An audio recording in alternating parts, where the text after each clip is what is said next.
Bismillahirrahmanirrahim. Assalamualaikum warahmatullahi wabarakatuh. Perkenalkan, nama saya Febrianti dengan NIM 18030011.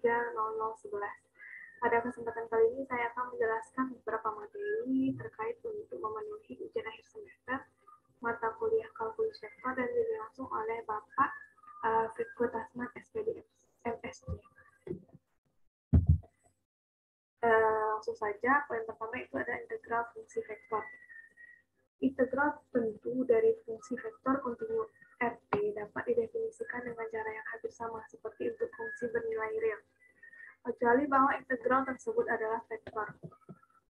Vektor RU sama dengan R1UI ditambah R2UJ ditambah R3UK yang merupakan sebuah vektor bergantung pada variabel skalar tunggal U, di mana R1U, R2U, dan R3U kontinu dalam satu skala yang telah ditentukan. Maka integral dari vektor RU/DU sama dengan I integral R1UDU ditambah J integral dari R2UDU ditambah K integral R3UDU. Disebut integral tak tentu dari RU. Selanjutnya, vektor SU di sini menjadi vektor RU sama dengan D, yang dimana nilai RU ini kita ganti dengan vektor dari SU. Jadi D vektor SU per DU, maka untuk integral vektor RDU sama dengan integral dari D SU per DU DU. Selanjutnya integral RU DU sama dengan integral dari D SU sama dengan S dikali U ditambah C, di mana C ini adalah vektor untuk konstanta. Selanjutnya integral tentu antara limit-limit untuk U sama dengan A dan untuk U sama dengan B. Ditulis sebagai berikut, dapat kita lihat pada slide. Selanjutnya ada contoh soal di sini saya letakkan, di mana percepatan suatu partikel pada setiap saat untuk T besar sama dengan 0 diberikan oleh vektor A sama dengan 12 cos 2T I dikurang 8 sin 2T J ditambah 16 TK. Jika kecepatan dan posisi awal adalah 0, tentukan kecepatan dan posisi partikel setiap saat. Kita jawab, kita ketahui bahwa vektor V itu sama dengan integral dari vektor A dt. Untuk vektor R itu sama dengan integral dari V dt. Yang dimana nilai T itu sama dengan 0, maka untuk vektor V itu kita masuk nilainya T sama dengan 0. Maka nilai V0 itu bernilai 0. Sama halnya dengan vektor R, yang dimana nilai T itu sama dengan 0, maka R0-nya itu sama dengan 0.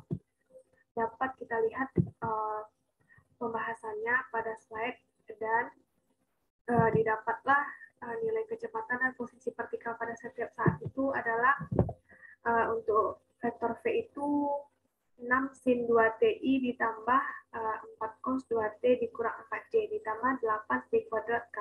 Sedangkan pada untuk nilai vektor R sama dengan 3 dikurang 3 cos 2T TI ditambah 2 sin 2T dikurang 4 TJ ditambah 8 per 3T pangkat 3K. Selanjutnya materi pada integral garis fungsi vektor.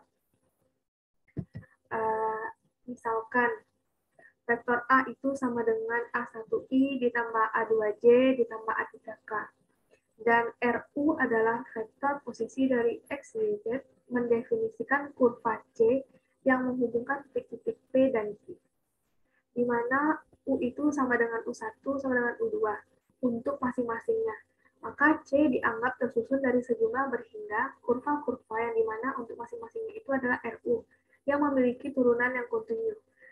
Misalkan vektor RU sama dengan XUI ditambah YUJ ditambah ZUK adalah sebuah fungsi vektor dari posisi yang didefinisikan dan kontinu sepanjang C. Maka integral dari komponen tangensial A sepanjang C dari P ke Q ditulis sebagai berikut. Dapat kita lihat pada slide. Nah, gambar pada slide ini adalah contoh integral garis pada integral dari komponen yang sebelumnya. Maka jika A adalah sebuah gaya F yang bekerja pada suatu partikel yang bergerak sepanjang C, yang di sini, Maka integral garis ini menyatakan untuk usaha W yang dilakukan oleh gaya F. Contoh soalnya, tentukan hasil dari integral 4x pangkat 3 dikali x pangkat 4 dikurang 1 pangkat 3 dx. Penjelasannya yaitu sebagai berikut. Pada saat kita misalkan punya itu adalah x pangkat 4 dikurang 1, maka untuk du per dx-nya itu sama dengan 4x pangkat 3. Kita turunkan u itu terhadap x, maka kita dapat hasilnya itu 4x pangkat 3. Lalu kita jadikan du.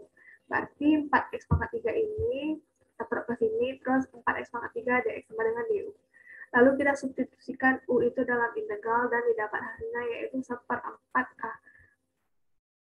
Kita substitusikan nilai u ini ke dalam integral, maka hasilnya itu dapat ini integral dari 4x pangkat 3 dikali x pangkat 4 dikurang 1 pangkat 3 dx, atau 1/4 dari x pangkat 4 dikurang 1 pangkat 4 ditambah c. Lalu untuk poin selanjutnya itu ada integral permukaan. Definisinya yaitu jika S suatu permukaan dua sisi yang demikian mulus dan N adalah vektor normal satuan positif, maka flux atau massa yang mengalir per satuan waktu dari A, X, Y, Z melalui permukaan S adalah seperti persamaan 6.5 yang disebut dengan integral permukaan. Persamaannya itu lihat pada slide, yaitu flux F vektor F yang melintasi S sama dengan integral lipat 2x A dikali N dikali ds. Untuk menghitung integral permukaan akan lebih sederhana dengan memproyeksikan S itu pada salah satu bidang koordinat. Kemudian menghitung integral lipat 2 ini dari proyeksinya. Selanjutnya, jika permukaan S ini memiliki proyeksi pada bidang XY, maka integral permukaan diberikan oleh persamaan 6.6 sebagai berikut. Nah, sedangkan jika proyeksi pada bidang XZ, maka integral permukaan didapat pada persamaan 6.7 seperti di slide berikut. Lalu, jika proyeksi pada bidang YZ, maka integral permukaan diberikan oleh persamaan 6.8 yang sebagai berikut. Kita lihat pada slide. Selanjutnya, poin pada integral volume. Kita pandang sebuah permukaan tertutup dalam ruangan yang menutup volume V. Maka untuk integral lipat 3V, AdV sama dengan integral lipat 3 A, dx, dy, dan dz. Lalu dapatkan persamaan untuk 6.10 yaitu integral lipat 3V untuk Pi dV sama dengan integral lipat 3 Pi dx, dy, dan dz. Lalu pada persamaan 10 ini kita dapat nyatakan sebagai limit dari jumlah. Dan untuk lebih jelasnya kita lihat gambar di sebelah kanan ini yang membagi ruang V itu ke dalam M. M ini adalah kubus-kubus dengan volume yang ada, yaitu delta VK sama dengan delta XK, delta YK, delta ZK, yang dimana K itu nilainya 1, 2, sampai N. Jika XK, YK, ZK itu sebuah titik dalam kubus, dapat kita definisikan Pi untuk XK, YK, dan ZK itu sama dengan IK. Pandang jumlah itu dapat kita lihat pada slide, itu sigma dari K sama dengan 1 menuju N dari PK untuk delta VK yang diambil untuk semua kubus yang ada dalam ruangan untuk ditinjau. Dapat kita lihat pada gambaran ketiga adalah integral volume. Lalu limit dari jumlah tersebut jika nilai M-nya itu menuju tak hingga, sehingga kuantitas-kuantitas terbesar adalah delta VK akan mendekati 0, dan jika limit ini ada dan kita nyatakan oleh persamaan 6.10 adalah integral volume. Nah, di sini juga ada contoh dan pemahaman soal untuk integral lipat 3. Di sini ada contoh soal yang dimana soalnya itu adalah integral lipat 3 dari x kuadrat ditambah y kuadrat ditambah z kuadrat. Dan kita dapat hasilnya itu 625 per 4 untuk satuan volume. Selanjutnya yaitu poin pada saat ini adalah teorema divergensi Gauss. Definisinya yaitu jika V adalah volume yang dibatasi oleh suatu permukaan tertutup S dan A, itu sebuah fungsi vektor dengan turunan-turunan yang kontinu. Maka didapatlah rumus sebagai berikut. Dari rumus yang di atas ini, integral permukaan tersebut adalah sebuah vektor A yang mengelilingi sebuah permukaan tertutup sama dengan integral dari divergensi A dalam volume yang diselimuti oleh permukaan di atas. Jadi, dalam mencari integral permukaan dapat juga digunakan oleh teorema Gauss. Selanjutnya ada teorema Stokes. Di sini definisi teorema Stokes ini kita misalkan S adalah permukaan berarah dalam ruang dengan batas-batasnya adalah kurva C yang tertutup.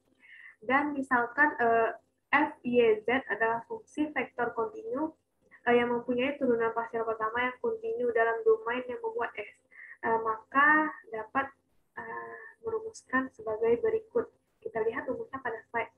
Dari rumus ini, integral garis dari sebuah vektor V F ini, dari sebuah vektor F yang mengelilingi sebuah kurva tertutup sederhana C, sama dengan integral permukaan dari kurva F melalui sembarang permukaan S dengan C sebagai batasannya. Baiklah, sampai sini saja presentasi saya pada hari ini. Terima kasih atas perhatiannya. Mohon maaf jika ada salah kata dalam penyampaian. Saya tutupi. Assalamualaikum. Saya tutup presentasi saya pada hari ini. Saya ucapi Assalamualaikum warahmatullahi wabarakatuh.